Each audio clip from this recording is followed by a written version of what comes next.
Heyrðu, svo með eina pælingu eftir fámanni þátt og eftir þátt þá ætla ég að taka hann út að borða.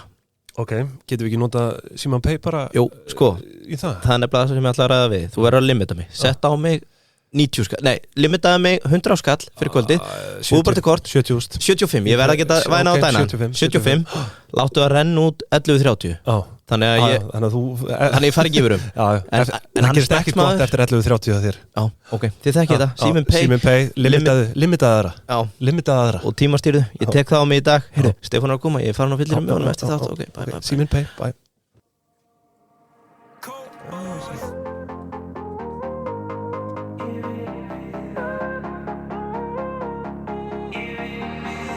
Stundum langar mig að gefa skít í þennan bransa. Vinir verða kunningjar og missa samband. Dreymdum frama en fekk á reiti og drama. Lítið baka ætti ég að hafa valið eitthvað annað valla. Hoppin í the moshpit. Þið heyrið það, kæru hlustendur, það er herra Hnetusmjór sem að setur tónin hérna þennan föstudags morgunin. Og Yngvi, nú held ég að sé óhætt að segja að við erum konum með frábæran gest, Stefán Einar Stefánsson, viðskiptablaðamaður, bókasali, vínheildsali. Hjartalega velkomin. Þakka þér fyrir. Stemdi þetta ekki allt sem ég sagði? Þú ert ennþá í bókunum líka? Já, ég gef út barnabækur. Já, einmitt. Sem að njóta mikilvæg vinsælda, heita Stóri draumar. Já, Stóri draumar, einmitt. Það eru ævisögur frægs fólks, við erum nú rætt áður. Einmitt. Og það við vorum að ganga frá þýðing á 6-9 titlum núna sem að koma með haustinu. Já, flott. Það er mikið með það. Lionel Messi þar að meðal. Já, skemmtilegt. Já. En einmitt, þú nefnir það, þú hefur mætinga áður. Já, ég held að hann sé eini gesturinn sem hefur komið tvisvar. Eða meira þetta? Já, þú ert sá fyrsti sem að kemur tvisvar. Þetta er hár rétt þér. Nema Jakob Birgis, já, í minni fjarveru þá fær Arnar alltaf grínara. Já. Svo málefnilega grínara. Ég er ekki að fara að grínast neitt. Nei, auðvitað ekki. Það er lífsins alvara hér. Já, en þú tókst okkur nú á beinið í síðast þegar þú mættir hérna. Er eitthvað sem þú vilt losa núna? Við vorum að tala um birgðarhald hérna í jólahúsinu. Já, ég nú fór eitthvað öfugt niður. Við kunnum að meta aðhaldið. Já, ég fór í jólahúsi reyndar núna í hvenær var það? Var það ekki bara nei, það var í desember. Keypti stærsta hnotubrjótin sem ég fann. Hann var 1.30. Já, hann hefur verið heldur stór. 1.30? Já, rosa gripur. Og kom honum fyrir á fallegum stað, nú er hann reyndar hann í kassa, maður getur ekki haft þetta uppi allt árið. Nei, það getur ekki, sko. Það er mjög svona, inn á milli þarna í jólahúsinu er mjög svona veiga mikið alvöru stöff. Já. Maður á að kaupa svona jólaskraut sem að maður veit að verður ennþá til þegar maður er löngu döður sjálfur. Já, það er enda fjárfesting góð pæling, sko. Já, börnum við segja, langa ef við keypti þetta hérna fyrir 100 árum. Frekar en plastkúlurnar og heitrasli. Þetta er orðið helviti flott hann. Ég fór einmitt síðasta sumar, sko, í vettvangsferð og hérna, ég mundi bara ekki eftir þessu stóra svæði þarna niðri. Ein pæling hérna. Af hverju eru að ræða jólahúsið? Hvernig kom það til? Það er nú bara að það farið að styttast mjög í jólin. Já, ok, það er þannig. Verðum við ekki að skála? Byrja að skála? Gaman að fá auðvitað fyrir þessu föstudagsmótni. Skál, já. Leggja það nú ekki í van okkar að drekka föstudagsmótni. Nei. Heyrðu, frábært og gaman að fá þig. Takk fyrir. Verður ekki alltaf að byrja að segja hlustendum hvað erum að dreipa á? Hvað erum við að drekka hérna? Já, við getum farið inn á það ef þeir haldið nennan að hlusta svolítið svo raus. Já, kannski ekki, þetta er bara kampáin. Þitt fínasta kampáin. Já, þetta er, reyndar, þetta er svona svo kallað þorpsvín. Sótt á ekrur í tilteknu þorpi í undirsvæði Champagne-héraðs sem að nefnist Côte Blanc. Þar framleiða menn bara kampáin úr Chardonnay-þrúgunni. Þess að blank kampæn og þetta er frá mínum uppáhaldsræktanda sem heitir Pierre Simonet. Þið eru nú alltaf í samstarfi við Jómfrúna. Já, passar. Þeir húsvínið hjá þeim er frá þessum samaræktanda Pierre Simonet og síðan gefa þeir út svona sérlínur með Grand Cru vínum sem eru framleidd í mjög litlu magni og ekki í öllum árgöngum, bara þegar að uppskeran er alveg ótrúlega góð. Og við erum að dreipa hér á flöskun sem ég fekk daginn í hús frá Sjúli, þessu þorpi, og er af 2016 árgangi. Mikið karaktervín sem á eftir að verða betra og betra á komandi árum. Hvað er hérna, við finnum kannski betur í það eftir, en þú veist, maturity, 8-10 ár á kampaðinni Hvað tala maður maturity? Þroski? Já, þroski kampaðinu með skipt í grunninn í 2 flokka það er að segja það sem kallað og þið sjáu þótt með NVAF eða non-vintage fjölárgangavín og síðan í árgangavín og reglan svo að fjölárgangavínin þau framleiðendurnir verða að geyma þau á gerinu áður en að gertappin eða hún með skotið af flöskunni í 15 mánuði og ef þú ætlar að vera með árgangavín eins og það sem við erum að drekka núna þá verður að geyma það á gerinu í að minnsta kosti 3 ár þetta vín var geymt í 4 ár á geri sem sagt til 2020 og síðan í 4 ár til viðbótar í kjallarann en við erum að sjá það svona þetta er svona eitthvað sem að maður sér gjarnan í svona vöndu vínum en og í ákveðnum tilvikum ákveðna flöskur sem ég verið að flytja hérna inn þar sem að vínið hefur verið geymt í 50 ár á geri Já, vá 50 ár, en hérna takk fyrir að lúpin jómunni Er einhver vínpörun sem þú mælir með eða einhver matur sem þú mælir með þessu ef við mætum hérna í hádeginu? Já, sko, það eru 2 vín hérna frá P. Simoni á Jómfrúnni það er annars vegar Gastronóm sem er svona hefðbundið kampavín reyndar dálítið sérstætt þetta er kallað perlukampavín, lágfreiðandi en það er þetta bara hefðbundna ljósgilta vín og það hentar með mjög mörgu ég myndi til þess alltaf grípa það með rauðsprettunni Hans Jakobs með þetta alveg briljant eða laxatartarinum eða slíku og svo er rósa kampavínið og það er svona aðeins kraftmeira það er frábært með rækjupyramítanum ég myndi alveg mæla með pörun við Bombeyin hérna hönsesalatið og þeir sem að vilja vera mjög væld, þeir fara bara í snitselið og rósakampavín Þú þekkir matseðli betur en við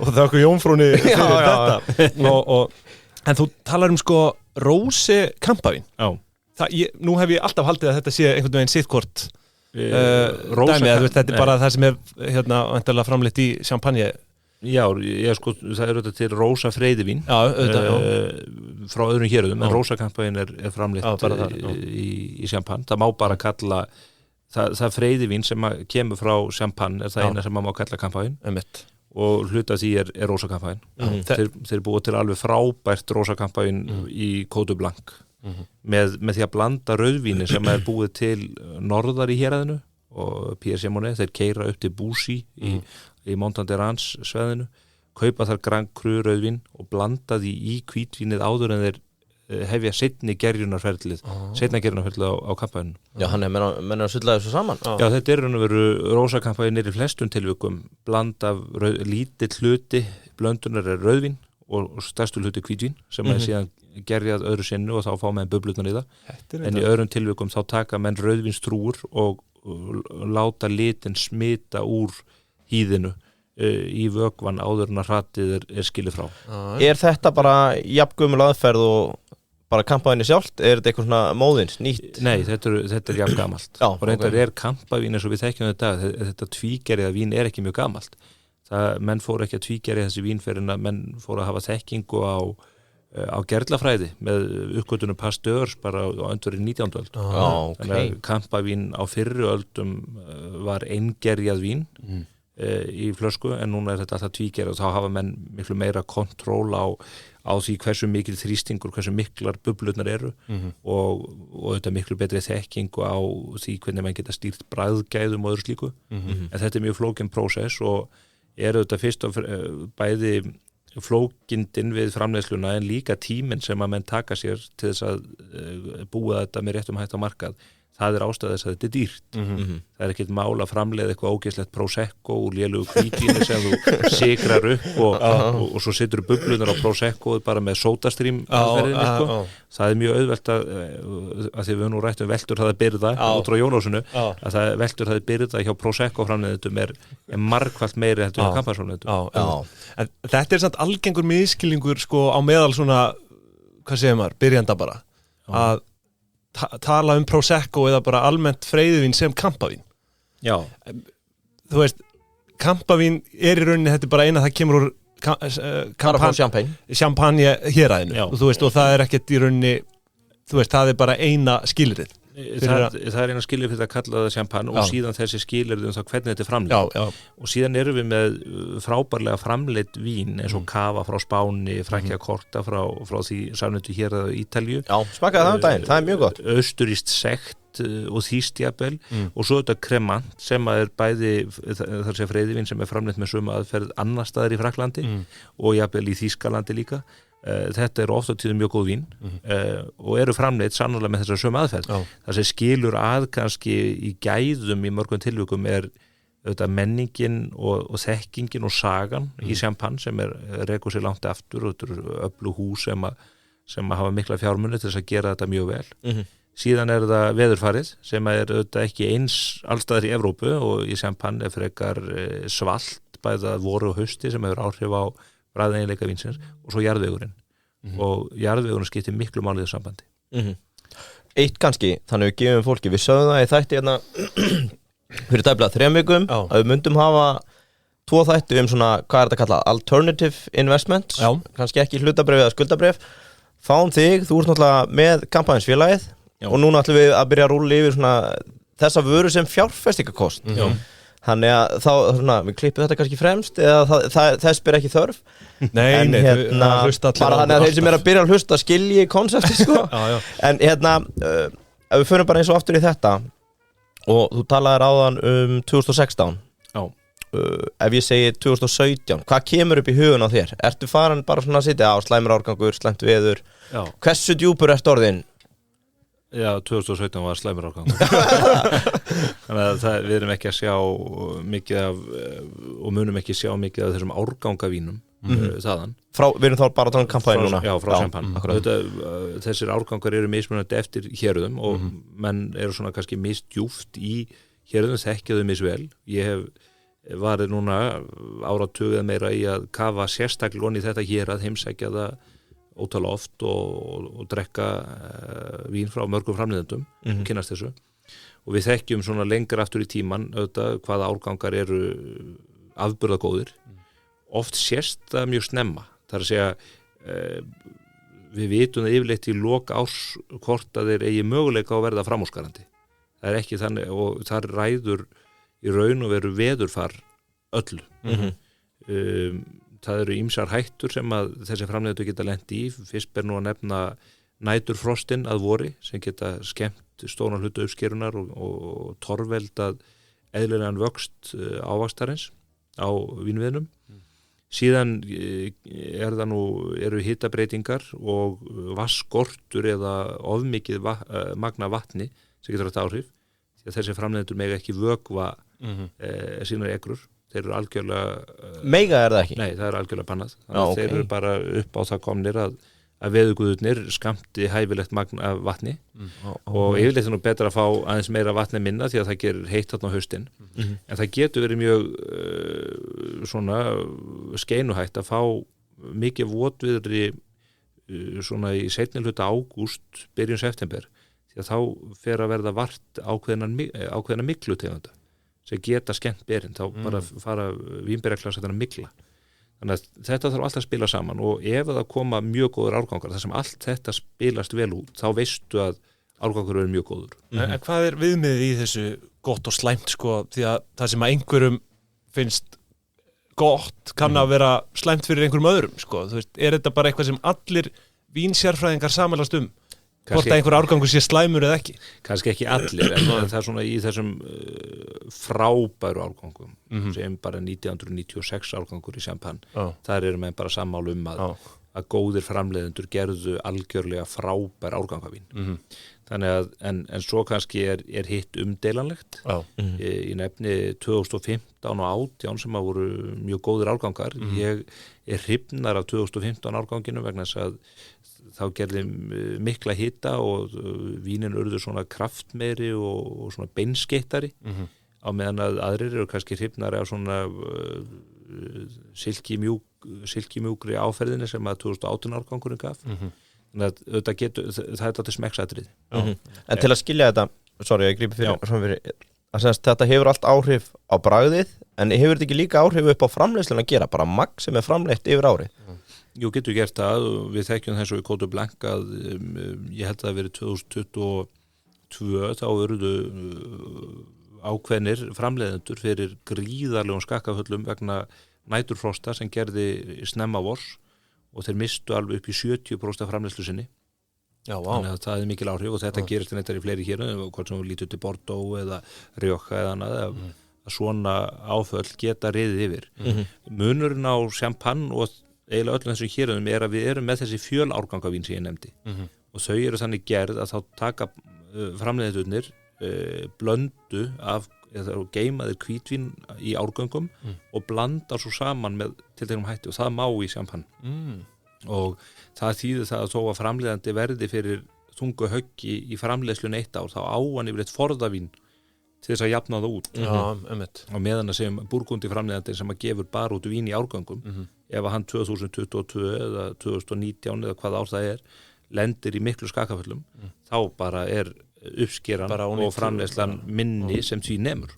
Ekki skilur rétt, það þá bara alltaf vintage í Burgundi, en hitt þetta non-vintage sem varst að tala getur verið non-vintage og svo með vintage líka og svo geta menn stýrt í hvenar þessi vín að koma á markað og bara til að nefna sem dæmi út frá Velturhöfðabyrða að Charles Heidsieck kampaðishúsi sem að ég þekki vel til í og í kjöllurunum þar þeir eru að selja 1 milljón flaskna á ári heimallan en í kjallaranum liggja 10 milljón flöskur og þetta algengt hlutfall í svona þessum betri húsum þannig að þið sjáu það að menn geta talsvert mikið svona byrðastýringin mjög öflug. Já, akkurat. Hvað ert þú að kaupa mörgum frá, eða þú veist kampænin frá mörgum? Ég kaupi, það að segja kampæninsfélagi til endursölu, kaupir vín frá 6 framleiðendum 3 þeirra eru reyndar tengdir eignarhaldsbönd eru undir sama eignarhaldi þannig að þetta eru 6 aðlar. Hvernig bara svona af áhuga eða forvitni þetta þá bara fjölskyldu útgerðir má segja eða þetta orðið svona corporate? Þetta nú meira corporate, þetta gríðarleg fjárbinding í þessu þannig að í flestum tilvikum eru þetta fjárfestingarsjóðir eða stórfyrirtækja bak við þetta víni sem við erum að drekka reyndar fjölskylduframleiðandi í eigu 2 bræðra en segjum eins og Philip Honna sem nú hús sem að margir þekkja orðið hér á Íslandi ekki mjög stórt, 800 flöskur ári gríðarlega vinsælt og virt hús þeir byrja vínframleiðslu þessi fjölskylda 1522 fyrir sér rýmlega 500 árum Charles Philip Honna forstjóri húsins í dag 17. ættliður og François Philip Honna sonur hans mun taka við innan 57 ára en hins vegar þetta hús í eigu fjárfestingarsjóðs þeir eiga það ekki sjálfur en þeim fjölskyldun einhvern veginn trúað fyrir þessu vegna þekkingar sinnar og menningar. Það nú svona smá rómantík í því. Þetta eru rómantíski menn og það kann man að drekka með gott kampavín og Burgundi snigla. Já, akkurat. Helviti öflugt 17 ættliðir. Þetta haldist inn í. Það nokkuð gott úthald. Ég myndi segja það. Viti, hefur þú heyrt kjarna, mannauðskerfið? Já, þarna við fulla yfirsýn hvað fólk að fá sér í mötuneytinu, orlofið, tímana. Þú getur, það hægt að stýra þetta hvort þú sérst að telja tíma með skráningu eða hvort það sé bara frjálst og flæðandi Kjarni heldur þannig dag svona sveigrum þetta er svona draumur mannusfólksins stjórnenda, starfsmanna það farið að bera á þessu það er öll stærstu fyrirtækin með þetta og svo þetta tengið inn í alls konar aðra lausnir til þess að fá betri upplýsingar en svo má ekki vann með þetta líka, þetta ekki endilega bara fyrir stærstu vinnustæðina Nei, það er hægt að skoða þetta betur fyrir og þetta innfaldar líka með allt svona alla launavinnslu og mannustjórn það er svo mikið vesen oft í kringu það þannig að ég segi oft það sá Bjarni? Nei, það er Kjarni Það er Kjarni, takk fyrir þetta En ef við förum aðeins í businessin á bakvið þetta, verðin og annað, það er náttúrulega miklu sveiflur eins og við tölum í þessum vintage milli ára, verðbreytingarnar, eru þær bara eins og á hrávöru, bara 20% upp milli ára eða þetta nokkuð stabílt? Þetta nokkuð stabílt upp á við, skulum við segja. Já, ok. Það eru nánast innbyggðar hækkanir í þessu, það nú af ýmsum ástæðum en við höfum svo sem séð í vínræktar héruðunum, þetta frægasta vínræktar héruði, Bordeaux, sem þeir eru að framleiða í mjög mismunandi gæðum en það byrja 800 milljón flöskur og þetta hefur lengi verið svona virtasta og mest metna vínhérað heimsins. en þar hafa orðið gríðarlegar hækkanir af ýmsum ástæðum en kannski síðustu, ef að segja 2 áratugina hefur það ekki síst verið vegna innrásar Kínverja á þann markað og Asíu, svona Austur-Asíu markaðarins. Það sem að menn að skreita sig með þessu bæði sem stöðutákni en líka bara einlægum áhuga og mjög öflugur safnarar inn á milli í þessum löndum og þetta hefur valdið því að hefur orðið gríðarlegur þrýstingur á verðin. Já, upp á við sem sagt. Já. En svo spilar meira inn í, eitt af því sem spilar inn í Champagne er að hann er mjög reglusettur markaður í kringum hann og það er sérstaklega nefnd sem að starfar eiginlega vegum hins opinbera og hún ákvarðar hversu mikið hver má taka, hvað hver bóndi eða ræktandi má taka mikið magnberja per hektara. Og þetta er ekki síst gert til að stýra framleiddu magni og þeir eru yfirleitt að reyna einhvern veginn að lesa í það hver eftirspurnin verður á komandi árum og þá yfirleitt 2, 3, 4 ár fram í tíman. Er ekkert framsal þarna? Það er ekkert framsal leyft og það er eiginlega alveg rosalegt að sjá það vegna þess að þeir til dæmis þessi opinbera nefnd að sjálfsögðu fór hún á taugum í COVID þegar menn sáu allar sölutölu droppa gríðarlega. Og fyrstu mánuðin í COVID seldist ekkert kampavinn því að það voru engin brúðkaup og þá var eins og það nú var og þannig að þá skrúuðu þeir niður framleiðslu magnið sem að hver mátti framleiða af því þeir ætluðu að draga úr framboðinu í hlutfalli eftirspurnina. Þetta er svona breytilegt kvótakerfi. Já, en svo jókst eftirspurnin bara gríðarlega og fór að drekka mikið í kampavinn og þetta kemur í ljós að þá þetta er framboðsskortur sem við erum að horfa kannski upp á núna í ár og næsta ári, þar næsta. Þannig að þeir leyfa ekki markaðnum að ráða för þarna. Og svo hefur það gerst með kampavínnið eins og hefur gerst síðan með Bordeaux var fyrsta fórnarlamb Asíu æðisins. Burgundi hér að hefur orðið nokkuð illa úti, það hefur verið miklar hækkanir á milli ára svona með góðra framleiðenda þar. Og núna erum við aðeins farin að finna fyrir þessu í kampavínu líka. Það er svona að komast inn á radarinn. Já. Og hver er þín staða sem byrgi? Hefur eitthvað svona leverage upp á að vera semjum verð? Eða er þetta alltaf bara, það kemur bara heildsölu listi í apríl eða maí á hverju ári og þú ert bara taker? Það er mismunandi eftir framleiðendum. Yfirleitt er nú svona eitthvað benchmark sem að menn fá sent. En það er ekki bara þetta sem spilar inn í, það er að segja hvaða verðið er boðið og við vitum að við fáum ekki sama verð og aðrir markað, þeir eru mjög grimmir í því að rukka okkur meira vitandi að hér er kaupmáttur mikill og annað. Þannig. En hins vegar skiptir kannski meira máli hjá þeim framleiðendum sem ég er að vinna með, það er hversu mikið magn ég get fengið. Og það er líka dálítið flókin listgrein fyrir þá eins og mig að finna út. Þeir vilja auðvitað selja hlutfallslega meira af high-end framleiðslunni heldur en svona grunn framleiðslunni en í mörgum tilvikum eru þeir orðin það vinsælir að þeir kannski eiga ekki mjög margar flöskur fyrir mig. Og ég get nefnt það til þess að víni sem við erum að drekka núna, Júlí 2016 að við erum að drekka 1/12 af heildarmagninu sem við fengum til landsins. Við fengum bara 12 flöskur af þessu. Skál fyrir því. Skál fyrir því. Og í sumum tilvikum geta þetta verið 3 flöskur eða 1 flaska. En er ekkert samið framvirt í þessu? Nei, það er nú kannski ekki samið framvirt en þú getur hugsað þetta aðeins framvirt og þú getur í ákveðnum tilvikum svona komið þér í stöðu og þú getur keypt ef þú trúir því til þess að markaðurinn muni opna augun fyrir ákveðnum vínum þá getur þú kannski keypt meira magn en þú endilega vilt þegar það er í boði vegna þess að yfirleitt er reglan svo að þú fær hlutfarslega jafn mikið ári síðar. Ef ég kaupi þessar 12 flöskur núna og framleitt magn í næsta árgangi er svipað og var, þá verður það ekki skafið af mér, þessar 12 flöskur verður ekki skotnað í 6 til að þjónusta einhverjum öðrum markaði, þá geng ég fyrir mögulegu nýjum mörkuðum. Og ég verið dálítið grimmur í þessu og reyndi að setja þá uppi með dálítið hressinlega lager í ákveðnu vínum og dýrum vínum en það hefur nú sem betur verið þannig að það er smekk fólk á Íslandi og þegar fólk hefur komist í kynni við þessi vín eins og þeir eru að smakka núna þetta Júlí vín það ekkert aftur snúið. Nei, ég er bara sammála því sko. Þetta er fáránlega gott, þetta er svo milt. Er það rétt orðið? Ekki oft sem ég fæ kampavín sko. Það er lítil kólsýra einhvern veginn. Við skulum segja það sé mjúkt en þið finnir líka þéttleikan í því. Þetta er ekki bara svaladrykkur, það er body í þessu víni.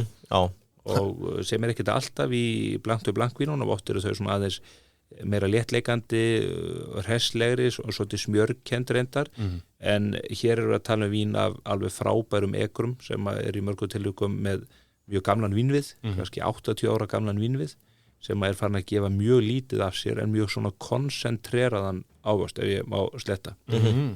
Ávöxt sem er með mikil bragðgæði, mikil karakter. Og það er það sem við erum að leita í. Eitt víni sem ég er að flytja frá þessum framleiðanda er sótt á ekrur sem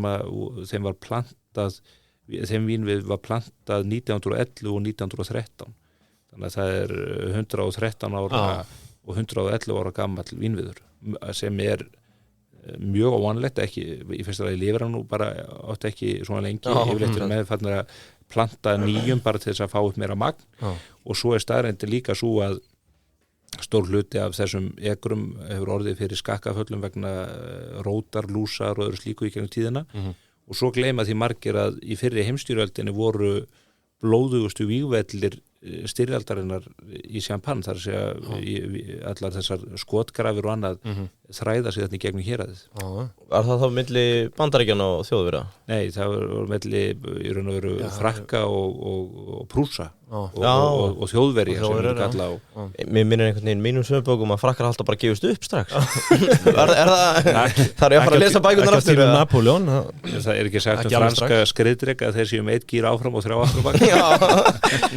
En sko, nú verð ég að spyrja bara aðeins bara á byrjunarreit, hvenær byrjar að spá svona mikið, hvenær farið hann áhuga á kampavíni, sérstaklega? Ég fæ mikið áhuga á kampavíni svona kannski 2012 þá svona fer ég að kringu 30 já, svona rétt fyrir 30 og svo er svona ýmislegt til dæmis bara aukinn innflutningur Arnar Sigur svona vinna minns í Sande á eins og kampavínstegundum sem að gerði manni kleitt kannski að nálgast meira vínum heldur en áður var og svo fór ég að kaupa meira úti og grípa flöskur, lesa mig til því að það er auðvitað líka til mikill litteratúr í kringu þetta. Eitt að við stoppið þarna, þú segur að hafa farið að kaupa úti varstu þá bara inn á Amazon eða ertu bara að kaupa beint frá framleiðendum? Nei, þá var ég yfirleitt að kaupa bara á ferðum erlendis. Já, þú lást ekki á netinu að Nei, það er nefnilega sko ólíkt því sem fólk heldur fram að þá er það ekki átíðaferð sem tryggir úrval. Nei, rétt. Ef þú ferð til Bretlands eða tala um Frakklands eða Belgíu, Hollands og þessara landa og kemst inn í alvöru vínverslun hjá fólki sem er með puttan á púlsinum að þá getur þú komist í frábæra flöskur hafðu komist til dæmis í flöskur snemma frá framleiðanda eða ræktanda sem heitir Jacques Celos hann er sonur Jacques Celos Anselm Celos, hann er svona Mick Jagger Champagne héraðs, algjört legend og ég er í hópi manna sem að dýrka þessi vín og er til að borga furðu háar fjárhæðir fyrir flöskuna því reynda svo að háa fjárhæði, ég reyna að drekka þessar flöskur einn ég hleyp ekki mörgum að þeim en það er ekki allir hrifnir af þeim stíl, það er mjög mikill karakter í þeim vínum en strax þarna 2012 þá kynntist ég þessu húsi Filipona og það var eiginlega svona það sem að hratt af stað þessu þetta byrjaði því kampavínsfélag að ég stofnaði bara smakkklúbb ætlaði að mynda svona samfélag fólk sem hefði áhuga á að smakka góð kampavín. En það er bara fyrir 3-4 árum eða ekki? Já, það er 2020 Já. Og þá var ég búin að vera að skrifa í nokkur ár þetta í Morgunblaðið kampavín okay. og þá svona átta ég mig á því að byrgjarnir í Íslandi voru kannski ekki að sinna markanum sem þau gátu gert. Við erum kannski að flytja inn 1-2 tegundir frá sínum framleiðanda en ekki árgangavínin og annað þeimdúr og það var fyrir smakkklúbbinn sem að ég fór að ákveða að flytja inn dálítið magna af Filipona til að smakka og sitja í kæli og viðtökurnar við því voru bara svo ótrúlegar að ég man það að hann hafði sagt maðurinn sem ég hafði samband við hjá Filipona, hann sagði já þú verður að kaupa svona segja 30-40 kassa og mér fannst það nú mikið. Eru 6 í kassa? Já, 6 flöskur. Já, 6. En svo þegar að ég var búinn að gera pöntun þá fór ég til konuna minna og sagði nú verðum við ekki gjaldþrota og hún sagði af hverju, já það að því ég er búinn að panta 300 kassa og það komið 300 kassa til Íslands í COVID? Já og þeir voru drukknir bara á örfáum vikum á mánuðum. Ég viðurkenna, ég varð alveg sjampóður í COVID sko. Drukkum alveg óheyrilega nýja miðbænum hérna í Kópavogi. En hérna með þetta þegar þú stofnar smakkklúbbinn, er það skref í átt að stofna fyrirtæki eða er þetta allt bara svona röð tilvílana? Sko ég ætlaði ekki, þegar ég stofnaði smakkklúbbinn þá var ég ekki að hugsa það að fara í innflutning á vínum. Nei. Og ég var að vonast þess að klúbburinn sem slíkur myndi íta við byrgjum að fara að flytja inn meira af almennum kampavínu. Síðan þá ég er nú sennilega að flytja inn fleiri tegundir af kampavínu en allir aðri byrgjarnir hinni til samans. Þegar ég verið mjög svona dedicated í að flytja líka inn svona þessa sérstöku árganga á næði þeimtúr. Þannig að það var nú, það kemur eiginlega bara seinna. Smakkklúbburinn er reyndar, eða kampavínsfélagið stofnum með kennitölu og fyrirtæki og til innflutnings út af þessari Filipona-sendingu strax og fyrirtæki var nú hugsað bara til þess að halda utan í félagsgjaldið og bókaútgáfu í tengslu við vínáhugan og annað en svo svona vindur þetta upp á sig. Já, skemmtilegt. Herðu, aðeins áður við förum í hérna svona fjárfestingaliðina betur, þá þurfum við náttúrulega sjálfsögðu að koma að fleiri samstagsaðilum hérna með okkur Carlsberg. Þú færð hann á Jómunni? Já, það er kannski svona til að 0,0%. Eftir vínpöruna, rækjan og sjampóið, þá er það 1 fyrir mig og 1 fyrir þig, Carlsberg. Já. Er það ekki? Jú, algjörlega. Sett á næsta borð. Já, alltaf. Hvernig, kannski minna á það, þú tekur hann um jólin. Ertu eitthvað að fara á Jómunni um jólin? Já. Ég á mjög persónulega sögu með Jómunni. Já.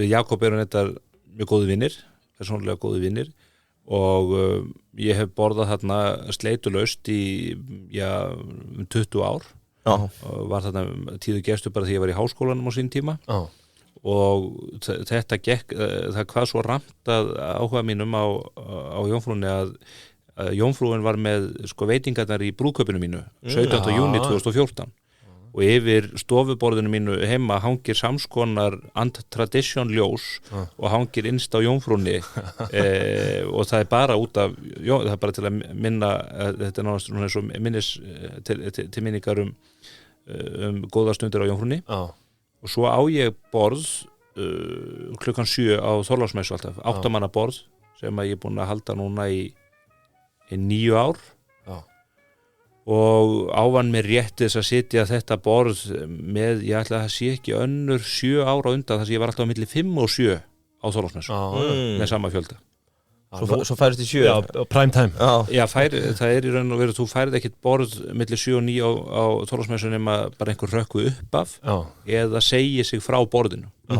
Og ég veit ekki hvort ég megi upplýsa það en ég var svo heppinn að Björgvin Halldórsson fór að, ég held að hans skemmt alltaf í bæjabíói núna í Hafnarfirði á Þorlák allavega var hann eitthvað upptekinn og sagði sig frá borðinu þannig að ég færðist skör ofar í virðingakeðunni og segist alltaf sitja borð Björgvins Halldórsson. Við þurfum að koma okkur inn í þetta. Þetta er áminning fyrir alla hina að byrja að bóka, tíminn er núna. Ætli þarna jómfrúarfjölskyldan sé ekki íslenska Filipónat, það er annar ættleikur núna, ætli þau náu 17. Þau munu gera það og hérna þetta er auðvitað bara, sko jómfrúin er ekki veitingahús, hún er menningarstofn. Það er frábær matur og frábær stemning og gott að fá sér öl og ágaviti eða kampavínsglas og annað. Þetta djassin á sumrin, laugardagslega er alveg geggjaður og svo er bara svo mikil menning í kunnahópnum. Þarna sitja saman í hádeginu meginstofni til 3 hópar, það er menningarelítan, listamenn, leikarar, ýmiss konar. Það eru stjórnmálamenn, ráðherrar, stjórnmálamenn og ráðherrar og svo viðskiptalífið og svo alls ekki svona hliðarhópar eins og þarna er mjög gjarnar að borðum stinga saman nefjum hæstaréttardómarar og hérna, mann líður nú ekki alltaf við þegar maður sér þá vera að stinga í sig einum öl áður en fara að dæma menn til dauða eftir hádegi. Það er Carlsberg, þannig að það er vel dæmt. Það er kannski 0% Carlsberg. Skulum halda því til haga, en einnig Creditinfo, það er stærsta stafn viðskipta upplýsinga á Íslandi, Yngvi. sömuleiðis, þeir með fjölmiðlavaktina líka? Hann þekkir hana betur en flestir. Það mitt að spyrja þig, Stefán, fjölmiðlavaktin, þú kannski setur smá ábútt hérna á mér? Ég var nú að spáði fleiri eins og viðskiptamannamakt. Þú ert nú með heilmarga í viðskiptum. Hvernig er svona greiðslutímabili hjá þér upp og ert að vakta ákveðna viðskiptamenn, einhverju veitingahús og aðra? Þú veist, þú þarft ekki að hafa ágjör á Jómfrúnni? Nei, það er nú svo ótrúlegt með þetta fyrirtæki mitt og þetta er nú ekki stór fyrir, þetta er nú svona búlla veltir kannski 90-100 milljónum ári eitthvað svo leys en þetta er staðreyndin svo ég hef ekki tapað einustu kröfu.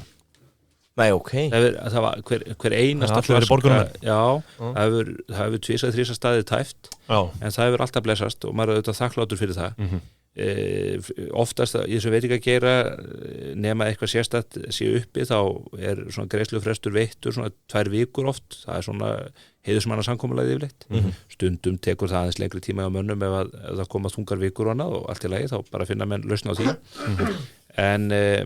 en svo náttúrulega snýst þetta svolítið eins og í bankakjörnum það þekkja viðskiptamann og ég er svo heppinn að ég afhendi allt vín sjálfur ég bara allt í öllu í þessu það kemur engin mannleg hönd nema mín að þessu þannig að ég hitti veitingamennina í viku hverri við erum að fara með sendingarna dundrast í kaffilíinu eða kvöldin með þetta. Er þetta ekki gaman eða? Ég bara elska þetta þetta er mitt helsta áhugamál og ég segi stundum ég hafi stofnað fyrirtæki til að fjármagna eigin neyslu en þetta er svona mjög gott tækifæri til þess að eiga í samtali líka við þetta hörkuduglega fólk þetta það er ótrúleg áræðni sem að fólk þarf að hafa til þess að ná að reka veitingahús á Íslandi það er bara alveg gríðarlega áskorun við höfum margótt farið við það Kreditinfo hjálpaði þér að auka velturhraða viðskiptakrafna, eða ekki bara? Jú, ekki að segja það? Bara hjálpaði að fylgjast með Fyrst við erum með svona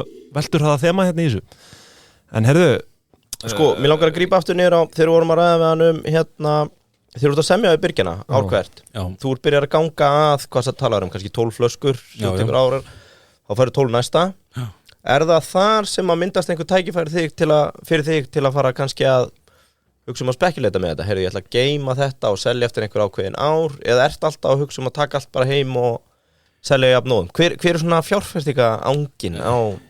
Já, svona holt og bolt er sagt að af vínframleiðslu heimsins séu kannski 3% vín sem að hægt sé að spekuleita með eða nýta til fjárfestinga. Það er auðvitað agnar smár hluti af allri framleiðslunni sem að er af þeim gæðum og með slíkt orðspor eða vænt orðspor að það geti eigi sér einhverja framtíð. Og þá ertu að tala um kampæn, rauðvín? Allt léttvín, já.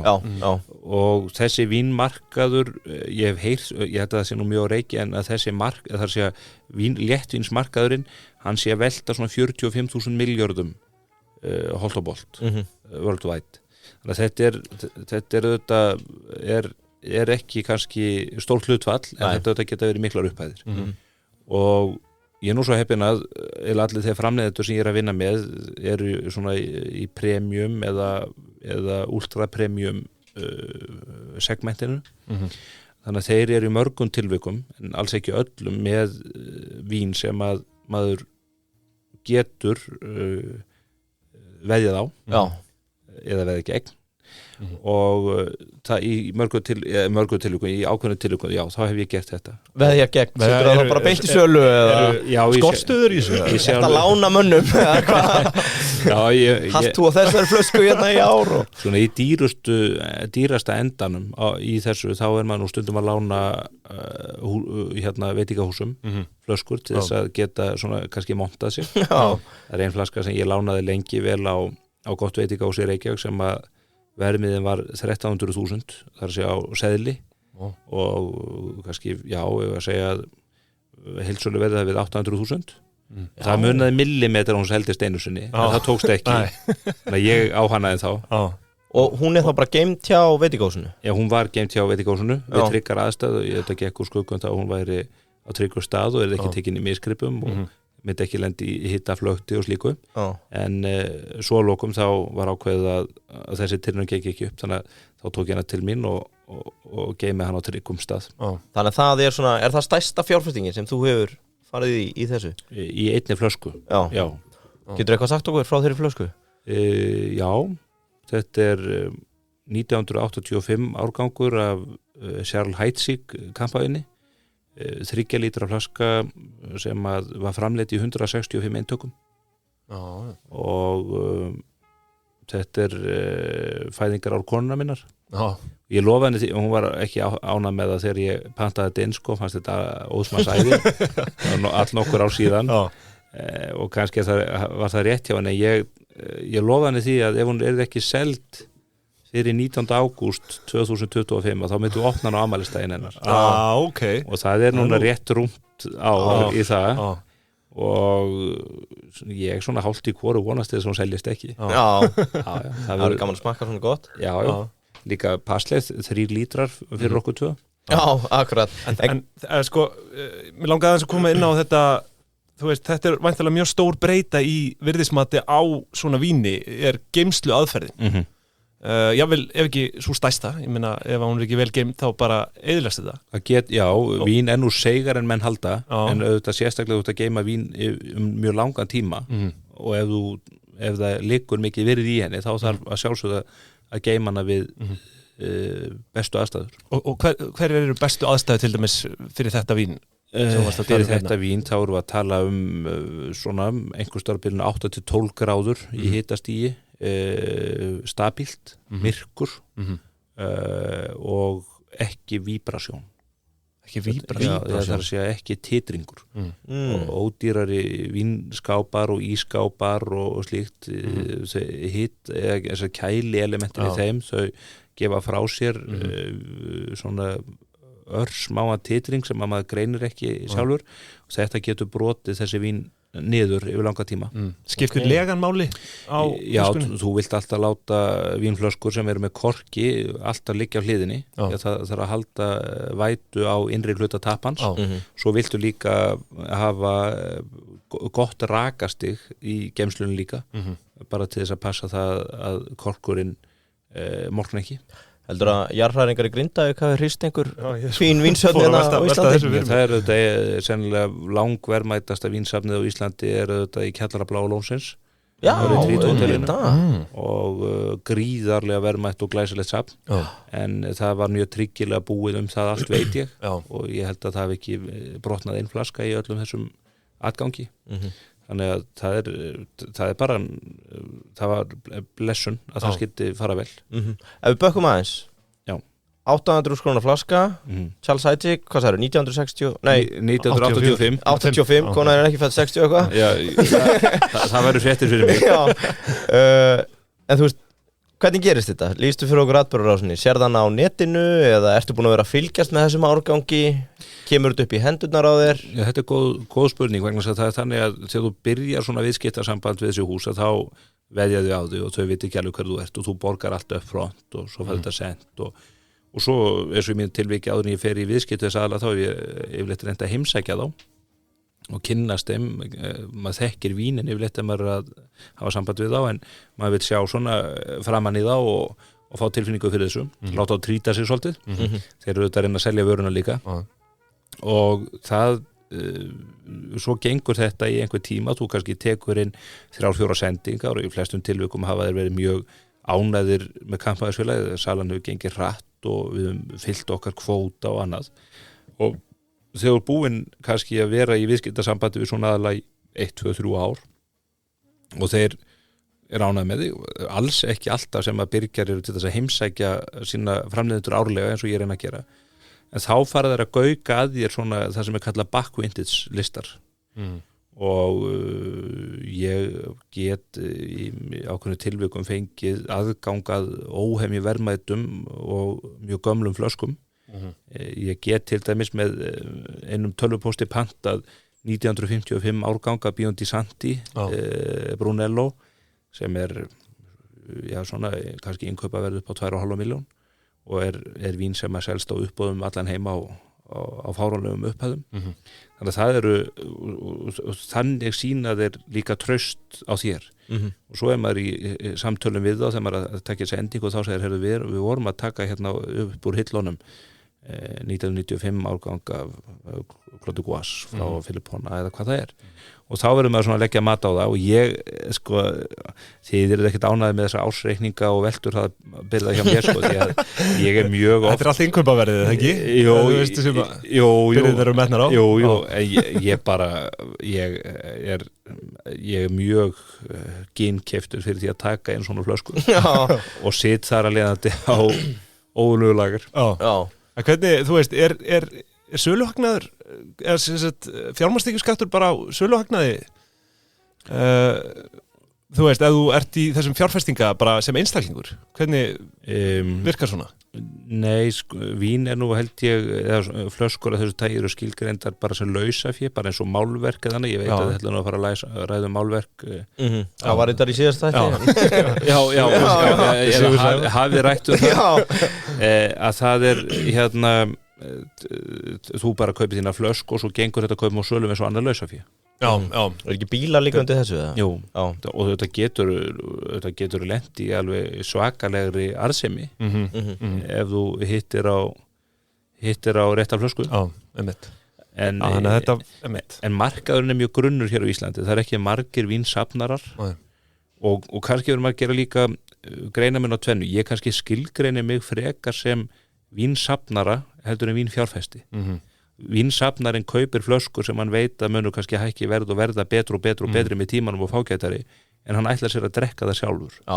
Worst case er alltaf bara þá drekki þetta og þetta verður gott eða best case En sá sem er að fjárfesta hann er meira í því að veðja og ætlar sér alltaf að losa gripinn Ég kannski sagði eitthvað frá því hér síðast, ég man það ekki en það er árgangur af Claude Guas víninu sem ég nefndi hér áðan kampavín frá Filippona eitt magnaðasta kampavín sem að hættir að komast í heiminum í dag og ég tók inn nokkra kassa af þessum árgangi fyrir nokkrum árum og sjálf Filippona, hann sagði gleymdu einum af þessum kössum ég gleyma hvað áttu við segi bara, sett hann einhvers staðar mjög aftarlega í kælin og gleymd honum og hversu lengi að gleyma honum það best er að þú gleymir honum til 2050 Já, einmitt, þú sagðir þessu sögu hérna, og það á þeim tíma þá eru svo 30-29 ár í það að maður eigi þá að grafa þetta upp aftur og það var ekki, hann var ekki að hugsa það alls ekki út frá fjárfestingagildinu þó ég sé vissum það þær flösku verða mjög verðmæta þá heldur vegna að hann er samfærður að eftir 30 ára geymslu þá verði þessi vín á algjörum hátindi ferilsins bara í bragði og gæðum Eitt hérna, þegar við vorum með spursmálsþáttun daginn, það séði hægaldu framsóknarmann, þú og Arnar, ég vona að það sé lægið að segja það, þar sem var tíðrætt lagerhald, ertu einhvern tímpúnti með lager erlendis, eða tekur þú alltaf bara heim? Ég tek allt inn. Allt bara inn heim? Já. En hvernig þá með lagermál hérna heima? Ertu að leigja og þurftir að setja upp eitthvað ægilega flotta? Þú bara verður að koma þér upp almennilega aðstöðu til þess að geta sinnt þessu. Reyndar er kannski ekki alveg rétt að segja að ég taki allt inn vegna þess að það er þannig að ég ræði við í lok hvers árs, þá ræði ég svona söluvæntingar og annað og þá er það svona með efnislega séð eru byrðirnar fyrir mig á árinu teknar inn. Ég losa þær ekki út að utan fyrir en það hendar mér. Þannig að ég á alltaf óádregnar byrðalínur úti sem að ég get síðan að einhverju leyti gefið frá mér ef að salan dregst mjög mikið saman og svo get ég ef að salan eykst mjög mikið þá get ég leitast eftir því að komast inn í byrðalínur annara byrgja sem að hafa brugðist og það geta ýmsar ástæður orðið til þess menn geta orðið fyrir skakaföllum eða markaðin orðið fyrir skakaföllum og það er reyndar þannig að íslenski markaðurinn er í dag að verða fyrir skakaföllum í þessum svona dýrari og efri enda og bara eðli málsangvætt þegar að yfirdráttavextir eru í 17,5% og ferðaþjónustan er að taka á sig högg á kjamman og allt þetta. Já, skakaföll þótt við að kampavínsala er að draga saman eða bara sala á fínni vínum? Já, sala á fínni vínum. Já. En hvað, eins og við komum inn á hérna blá lónið áðan, er svona byrðarhald tryggt stendur það til boða að tryggja, þú veist, vín? Já, það myndi ég halda. Jú, eins og aðra lausavöru. Þetta bara matvara sem ber 11% vask eins og önnur matvara. En það svona kannski þetta þetta lausafé sem getur horfið, við þekkjum það þetta til þess í bankarhuninu þegar menn voru að fara á hvínandi kúpuna persónulega með miklar ábyrgðir að kröfuhafar voru ekki að komast í vínsöfn bankamannina, þau hurfu ég veist að þau voru ekki öll drukkin í október og nóvember 2008 og það kemur ekki óvart og enn væri verið að drekka talsvert úr þeim söfnum þetta voru í mörgum tilvikum og við höfum kannski ekki náð okkur alveg á strik hvað það var eftir hrunið, menn hafa verið svolítið litlir í sér En þú veist, tekur þú væntanlega tekur eftir því að það einhvers konar fylgni á milli góðaris og kampavís Já. Er það ekki? Jú, veist, það raunverulegt bara öll neysluvara sem að kostar allar lífsins listisemdir verða fyrir áhrifum af þessu bílar kannski ekki allar neysluvörur en lífsins listisemdir það sem getur neitaður og við finnum bara að þið voru að ræða við Sigur Sævar málverkin, við finnum það til þess bara á uppboðunum maður hefur verið að fylgjast með uppboðunum hjá Galleri Fold ekki síst og maður fer nú sölusýningar líka og það augljóst að það gengur hægar að koma út myndlist heldur en var kannski fyrir 3 árum eða svo Já, akkurat það bara eðlið, menn með ekki það taugum yfir því þetta mun koma eða fara upp aftur Eitt hérna á þetta þegar ég veit ekki hvort það rétt orðið sem mótaðalega áhætta en þú veist, mótaðalinn þinn í flestum viðskiptum bara framleiðandinn Ertu komin í einhverjum svona kreðsu þar sem að miðlarar eða treytirar að heyri þér vitandi að þú átt aðgang að einhverjum byrðum sem þeim langar í eða eitthvað slíkt Já Og þú veist eins og ef að þú sért bara heyrðu, ég ekki að fara að losa, hart í ári á Íslandi ertu þá kannski mögulega að hringja frekar í einhvern bróker upp og losa? Já, það nú reynda með svona þessi eftirsóttustu vín sem að maður fær símtölun út af að það mikil viðkvæmni fyrir því að maður sé að fleita þeim áfram aðra markaði samstundis eða innan 2 árið eða svo Illa síða frá framleiðandunum þá sem að traustsambandi viðskiptasambandi þeir vilja ekki fá þetta inn á gráa markaðinu eða inn á uppboð þeir vilja hafa stjórn á þessu og vita hvert þetta að fara hvort þetta sé að fara á einkaaðila eða hótel eða veitingahús eða annað og í mörgum tilvikum sömu tilvikum eru flöskurnar örmerktar eða með raðnúmeramerkingum og maður bara upplýstur það ef að þessar flöskur dúkka upp í einhverju magni sem í London á uppboði hjá Kristís eða eitthvað slíkt þá bara missur umboðið og þá færið allavega ekki það magn sem þú ert að biðja og í ákveðnum tilvikum hafa menn verið með spurningar akkur þetta takja svona mikið, þetta hlutfallslega mjög mikið fyrir markaðin sem þú ert að sinna og þá kannski svarið tvíþætt ég með kúnnahóp sem að vill fá þetta ég að kaupa þetta til þess að eiga þetta inn í framtíðina til sölu ég líti á þetta sem byrðir sem að ég til ég að liggja á og svo þriðja svarið sem líka mjög heiðarlegt sem að þeir kunna ekkert verfið og það bara það að maður ætla að drekka þetta sjálfur þeim finnst mjög gott að sölualinn að sé aðdáandi vínsins og það aldrei gott þegar það alltaf mikið það menn séu bara að flytja inn einhver vín til þess að reyna að hafa einhverja margin út úr því þetta þarf að hafa eitthvað út úr sölunni en allt og margir eru bara að flytja inn eitthvað og ofta allskir strasl til þess eins að græða því en ég hef allavega haft á reglu og svona mitt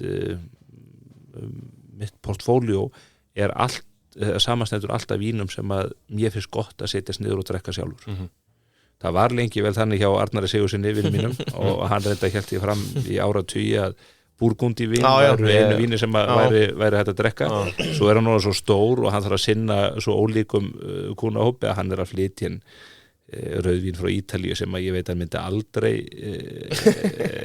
setja inn fyrir sína varir Fyrstu skipti sem að voru að kaupa á Arnari svona, 2016-17 Það voru mitt langa ræður hérna á gömlu skrifstofun Búrgunduvínin sko. Það var bara ekkert annað Nei, hann var bara eins og Suðuríkja predikari Já, akkurat Jesse Jackson En hann vex með eftirspunninni Herru, Yngvi, langar að koma að teygja Já Það eru töfra greiðslulusni þaðan Það náttúrulega heitt að skipta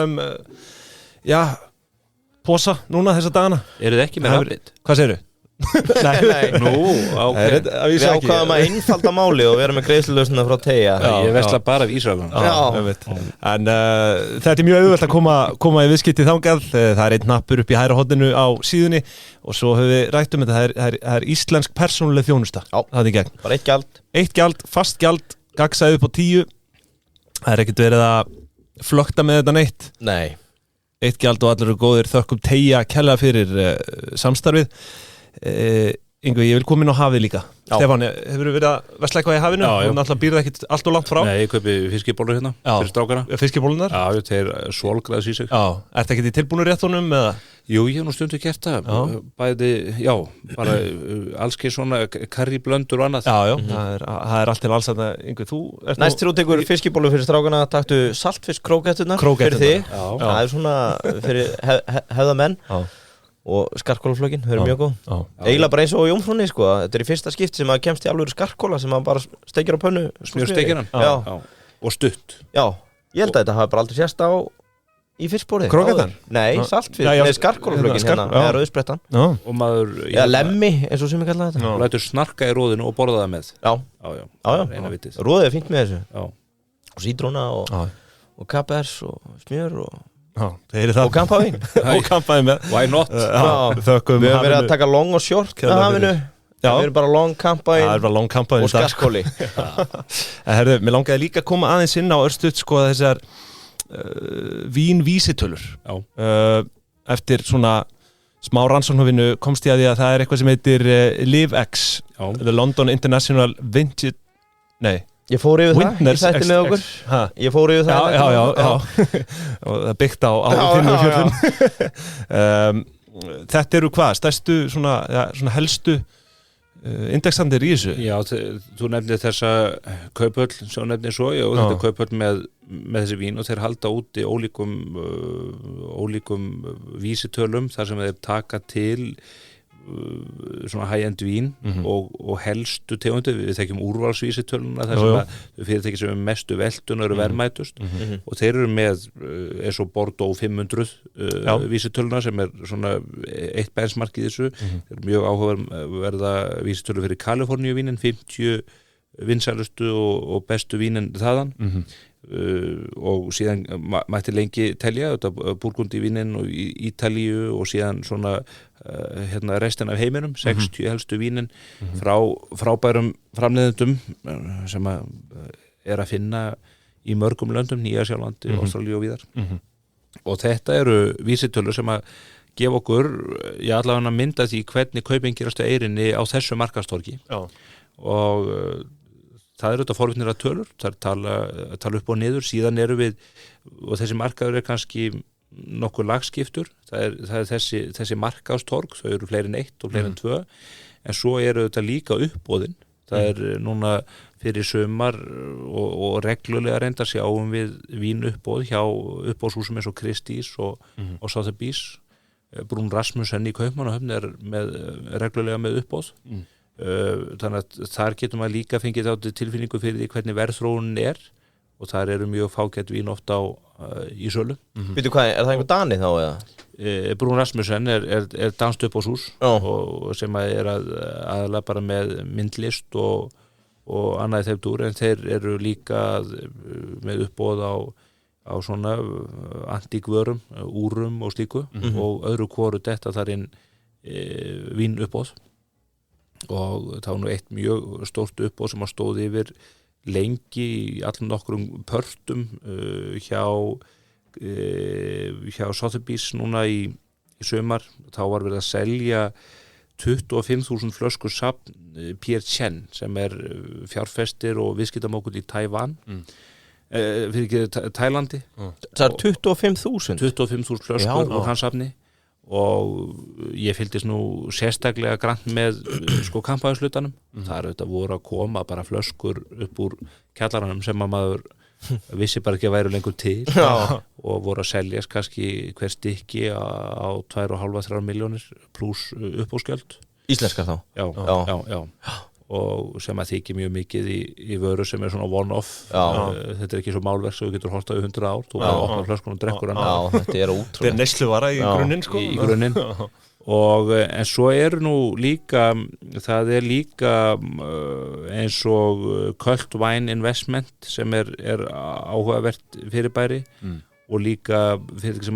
nefnist Vint og það eru fyrirtæki sem eru að opna á þann möguleika að þú getur fjárfest í hluta af flösku þannig að þetta ekki alltaf þannig að þú fjárfestir í víni og fáir þetta til þín heldur ertu hreinlega að fjárfesta í raun bara fjármála afurð ráðvörur og menn þeir setja saman portfóljó af vörum ég freistast nú nánast þess að kaupa í mjög skemmtileg portfóljó sem þeir voru að setja saman núna daginn af vönduðust og bestu vínunum frá Chateauneuf du Pape í Rhône en það vill Rhône?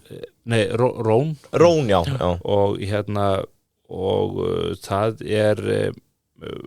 það nú þannig að ég hefði keypt ef ég ætti ekki einn af þessum bestu framleiðendum í talsverðu magni sjálfur ég væri ekki svona að dreifa áhættunum nægilega mikið ef ég væri að fara síðan djúpt inn í héraðið í gegnum þessa fjárfestingu þá getur það kannski Rómani Conti flaska hún kostar 1,5 milljón og þú kannski kaupir bara fyrir 7.000 kall í henni ásamt síðan fleiri fjárfestum og þarna hefur ávöxtunin verið mjög góð og menn verið að sýna bara mjög góðan performance á síðustu árum. Ertu að fá þá bara einhverja skýrslur vikulega verðbreytingu eða þetta valla eitthvað svona live? Þetta bara eins og markastork. Já, en sko á þessu tiltekna safni, þetta náttúrulega ekki á kaupa. Já, það sjaldnar. Það eru indexarnir, þeir eru að koma inn bara í raun tíma en með svona tiltekin afmörkuð söfn að þá gerist það auðvitað hægar en eins og Cult Wine Investment sko, þeir voru niður 2,52% á fyrsta ársfjórðungi þess árs en þeir eru upp 17,2% á síðustu 3 árum og þeir eru stofnaðir 2009 ef ég maður rétt og þeir meðal ávöxtunin á þessum söfni á þeim hefur verið 7,3% og það bara ársgrundulli þá já. En málið sko með inn á Vint þetta eiginlega bara eins og markaður því að það eru svo margir, þar segir maður sér 1000 kaupa sömu flöskuna svo kaupa þeir kannski 100 og þeir eru marketmakerinn, þannig að þú getur strax byrjað að selja, þannig að verður strax til markaði með flöskuna, þannig að það bara eins og í kaupöll sko. Gæti samt trúa að þetta sé kannski eins og First North getur verið háar, þetta eins og SS þetta getur verið mikla sveiflur, þetta gæðin þau sömu hjá SS en svo náttúrulega eru þessir aðlar líka farnir og maður finnur fyrir því að það komið þrýstingur á það að kaupa inn í miklu magni jafnvel árganga sem þeir ákveða að veðja snemma á og þá bara situr markaðun og byrgjarnir eftir með sárt ennið framleiðendurnir reyndar vilja yfirleitt ekki lendi í því að það kom einhver einn aðli og kaupi upp í miklu magni þeir vilja geta mallað út á markaðin og þannig að allir njóti og eins og í Biondi Santi rauðvínur sem ég flytt inn við fáum tiltekið magn inn og það hafa komið aðlar til mín og vilja kaupa alla sendinguna en við leifum það ekki vegna þess að við teljum að veitingahásin þurfum líka að geta státa til tegnum árgöngum annað þannig að það þarf að handstýra því dálítið Eru það þá bara einhverja hákallar hérna heima sem að heyri þér eða? Já og þetta eru þá kannski nokkura milljóna viðskipti eitt svona bats ég man eftir í einum kampaðarsframleiðandanum þá var ég að kalla eftir góðu víni sem ekkert mjög dýrt en mjög gott og vandað vín og vel þokkað og ég hringið og segi mér vantar núna hvort það var 50 kassa af þessu víni og þeir sögðu já þú ert bara degi og seinn og ég segi hvað áttu við já það komi hérna 2 trukkar frá Qatar Airways og tæmdu hjá okkur geimslunni gær þá ákvað Qatar Airways að setja þetta á first class hjá sér og þeir komu bara og keiftu upp bara, ég man ekki hvort þetta voru 30.000 flöskur eða eitthvað slíkt og svo flytið þetta bara eitthvað vöruhús á Schiphol og dæla svo inn í vélarnar eftir þörfum og þannig getur auðvitað fá þér eitthvað lægra verð fyrir per einingu í svona viðskiptum en það er auðvitað mjög freistandi að moka út vitandi það að þeir geta svo kannski endurnýja þetta svona non-vintage vín sko að þeir geta kannski endurnýja þetta á næstu 6-7 mánuðum þannig að þeir geti farið til yfir aftur og við þurfum bara að bíða 6-7 mánuði eina leiðin til þess að komast í þetta vín var að fljúga bara á first class með Katar En hvernig sko, út af því ég tek eftir því það er hérna champagne vísitala champagne 50, hún hefur lækkað tæp 15% hérna, síðasta árið Þetta nú ekki að rifja þetta upp hérna Ég vil þetta leiðlu þáttur Hefur þetta að gera með þá einhvern slæman árgang eða þú veist, þetta er náttúrulega böndul af alls konar Já, nei, þetta er auðvitað ekki Höfum við einhverja skýringa til að taka það fram þá er þetta 50% upp síðustu 5 ár sko en ef litið til síðasta árs þá Nei, þú sér það ef þú skoðar þessar vísitölur almennt eins og ef þú skoðar bara Burgund í 150 í Marriott þá held ég að hún sé niður 17,5% og sömuleiðis ef þú fer í Bordeaux Í raun allar vísitölunar hér í þessari kaupöll eru niður sko. Og þetta er bara í samhengi við efnahagsástand heimsins bara, ekonomían en ef þú skoðar þetta kannski í samhengi við aðra markaði kannski 2-3 aftur í tíman sem bara S&P 500 eða helstu skuldabréfavísitölu Bandaríkjanna þá outperformer þetta það er í flestum tilvikum þrátt fyrir þennan samdrátt sko. í flestum tilvikum ekki Nei, Já, ég var einmitt með þetta svo koma argreislur og annað en þetta er alltaf mikill varians líka bara hvað er sett inn í þær og fleira sko. Já, munun, hugsa ykkur það sem að þú eigir gríðarlega verðmæta flösku eða kassaflöskum og svo lækkar það í verði og þú átt kannski þú átt líka mjög verðmætt bréf sem í Alvotek eða eitthvað svoleiðis og það lækkar sömu upphæð í verði að munurinn á þessu sá að ef þú verður mjög blúsaður yfir þessu lækkunum þá getur bara drukkið en þú gerir það ekki með Alvotek Neytir ekki bréfana sko Nei, ég ekki nú allar að leysa það út í einhverju giktarlif en það er ekkert gaman sko Þetta er líka sko panikki alveg að selja tapi en hinnu að opna flöskun og drekka hana Það er betra panik sko Það er búið að jarða með hana En eitt annað, þegar þú komst inn á áðan þú talar þig, Arnar hversu, þú veist eru fleiri speculators á Íslandi þegar við fórum að ræða að taka svona hvað er alternative investment svona sérhæðari fjárfestingar og rættum vínið þá datt okkur strax annarkor ykkar í hug og heyrðum við þér en eru fleiri hér á landi sem þú veist af sem eru bara þungir í einhverjum árgöngum af Burgundi eða liggja á lager hérna það sem þeir eru actually að kaupa til að selja menn eru þetta aldrei sértækir í héranum, Arnar eru þetta farið mjög djúpt í Burgundi víninu og hefur yfirbúrað þekkingu á því sviði langt umfram alla aðra leyfi ég mér að segja að þeim sem eru í business með þetta síðan eru eins og Ingólfur með Ítalíu vínin ákveðin svæði á Ítalíu Ingólfur hver? Hann var nú lengi kenndur við ákveðin banka hér en hafði mikla þekkingu á þessum og hefur mikla þekkingu á þessu vínum og hefur gert mjög gott mót í að flytja sérstaklega þessi super Tuscany vín Sassicaia, Ornellaia og önnur af þeim toga þannig að þar býr mikil þekking ég held að það sé nú engin sem hafi farið eins á dýftina í kampavinninu og ég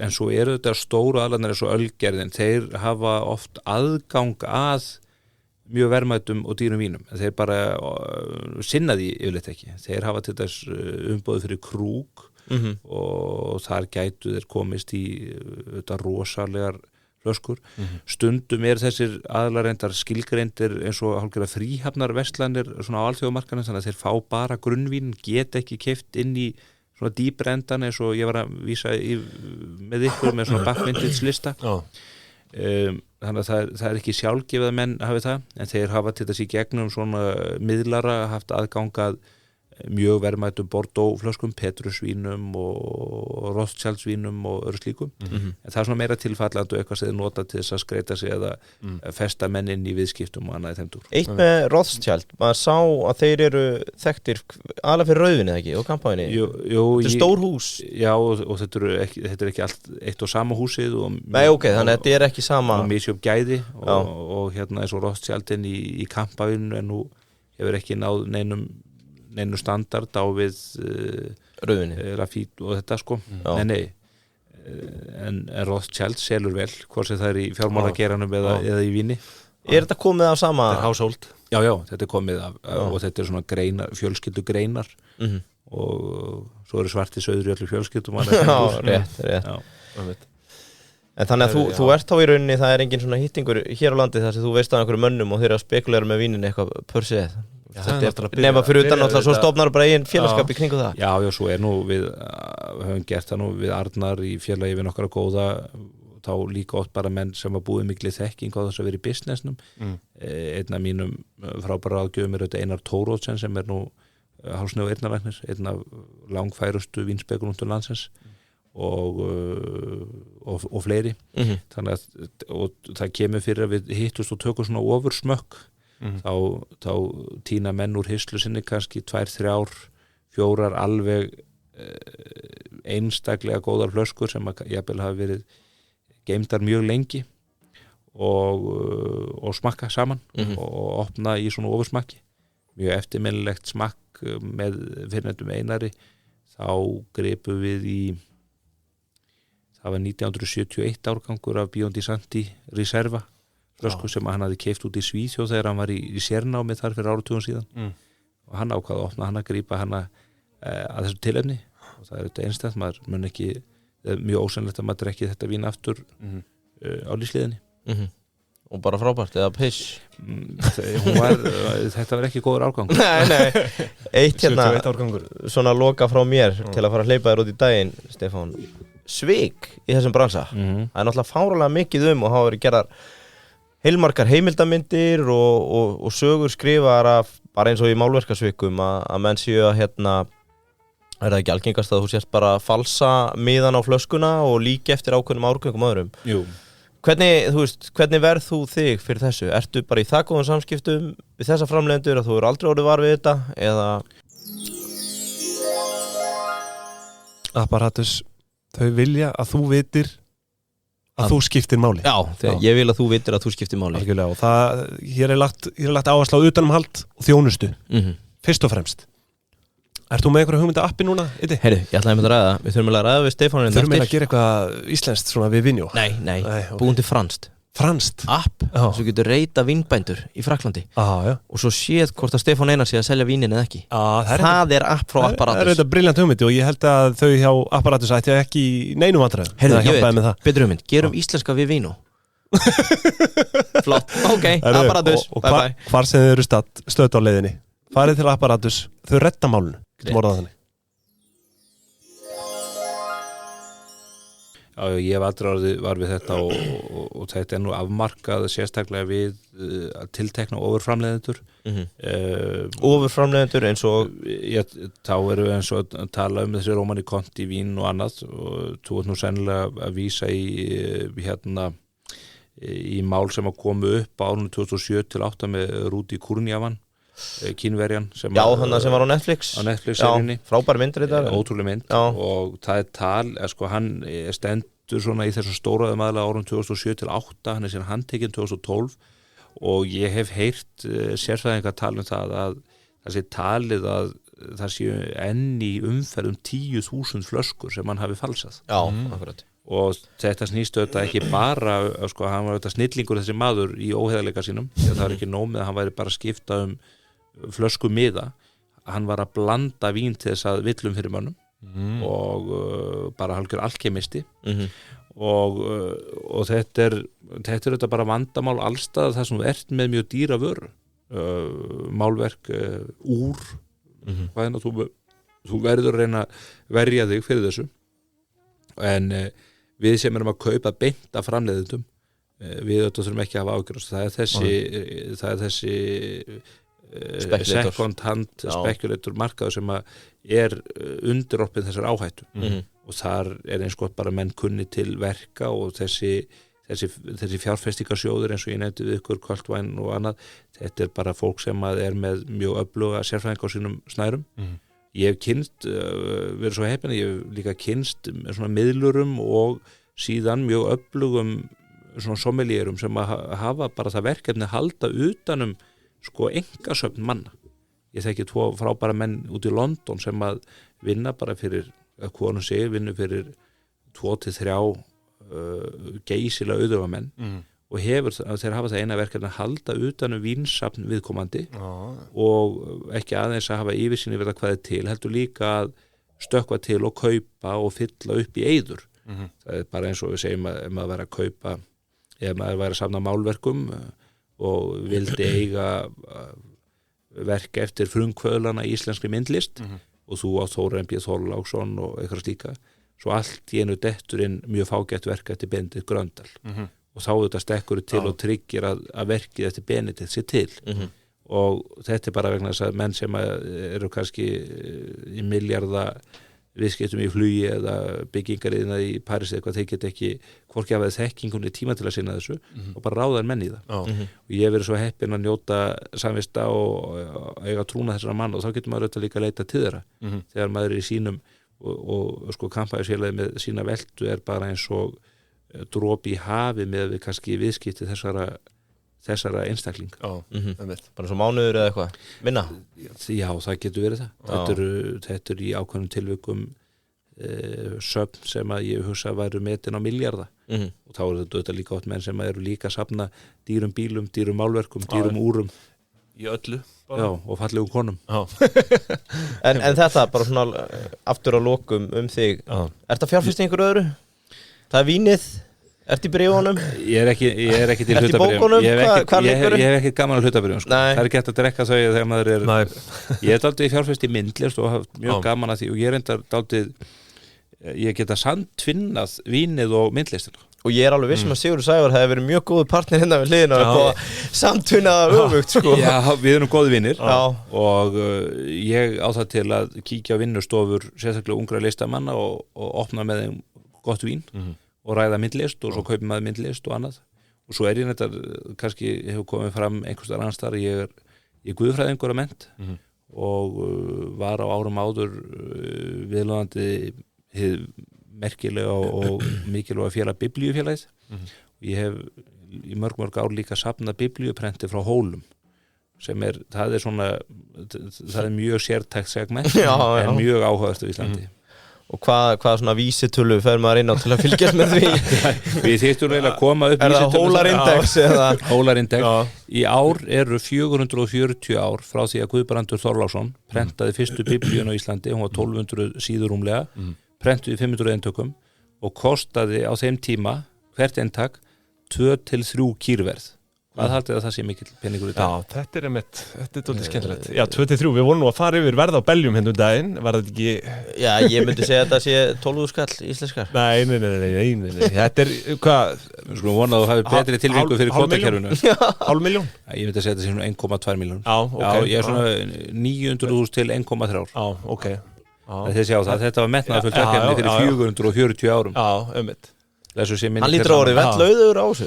Nei, hann var það nú ekki hann reyndar skikkað allar kirkjulandsins til að kaupa þetta en þetta er verk sem að kallað á mjög mikið vinnuafl og þeir voru í 6-7 ára að prenta þetta og hvað var þetta mörg eintök? Þeir prentuðu 500 eintök 500. Af þessum 500 eintökum eru 400 glötuð þannig í dag er talið að í mjög misjöfnu ástandi séu til 100 Guðbrandsbiblíur þar af 60 erlendis og langflestar inn á söfnum, fiskisafni í Cornell, Harvard Cambridge, Oxford, Kaupmannahöfn og víðar en hér á landi erum 40 eintök og þar að meirinn helmingurinn inn á söfnum en svo eiga einstaklingar Þetta er stórmerkilegt Er ekkert erfitt að vera í samkeppni upp á að safna Guðbrandsbiblíum með?